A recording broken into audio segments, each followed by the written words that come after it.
చిరంజీవి గారి గురించి ఎన్నోసార్లు మీలాగే వెనకాల కూర్చొని అక్కడి నుంచి అరిసిన రోజులు ఎన్నో ఉన్నాయి. నేను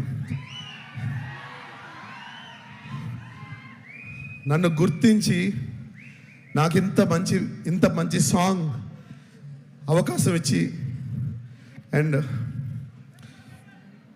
నాకు ఇలాంటి అవకాశం ఇచ్చిన చిరంజీవి గారిని నేను లైఫ్లో ఎప్పుడు మర్చిపోలేను.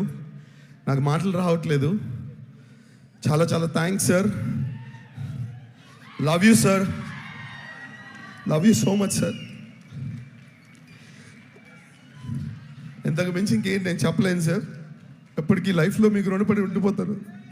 నన్ను చాలామంది గుర్తించలేదు సార్, కానీ the one and only person megastar Chiranjeevi గారు. జై మెగాస్టార్.